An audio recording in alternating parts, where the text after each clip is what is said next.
Sejam muito bem-vindos a mais uma atualização Notícias Nacionais aqui na Rádio TV Saluano. Começamos assim com o título de remessas de imigrantes enviadas para Cabo Verde atingem recorde em 2024. Os imigrantes cabo-verdianos em Portugal contribuíram com maior parcela em remessas, seguindo-se a imigração nos Estados Unidos e em França. Dados registram picos em julho e dezembro. A informação que temos é que as remessas dos imigrantes para Cabo Verde atingiram um recorde de 30,6 mil milhões de escudos, 278 milhões de euros em 2024, indicam dados consultados na segunda-feira pela Lusa, no Dia Internacional das Remessas Familiares. Os imigrantes cabo-verdianos em Portugal contribuíram com maior parcela, 32%, quase um terço, seguindo-se da imigração nos Estados Unidos com 29% e em França 19%, de acordo com a informação divulgada pelo Banco Central do Arquipélago. As remessas em diversas em divisas, melhor dizendo, enviadas a partir destes três países, equivalem a 80% do total, num pódio semelhante ao dos anos anteriores, salvo quando Portugal e os Estados Unidos da América se permutam entre o primeiro e o segundo lugar.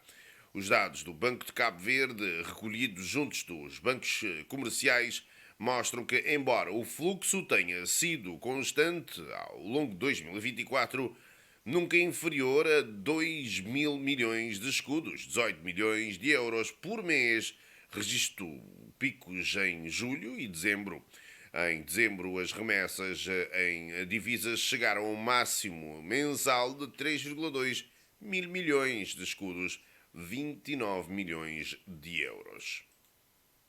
E sim, avançamos com mais notícias nacionais desta com o título de População e empresários pedem soluções para ligações marítimas em Cabo Verde. População e empresários da Brava e do Maio, as duas ilhas com menos densidade populacional de Cabo Verde, queixam-se das dificuldades nas ligações marítimas, numa altura em que os transportes estão condicionados e afetam o seu dia-a-dia.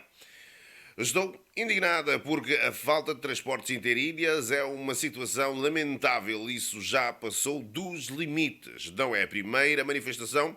Por mais que falemos ou reclamemos, nenhuma medida foi tomada, afirmou Eugénia Duarte, moradora da Brava, cidade citada, melhor dizendo, pela Rádio de Cabo Verde RCV.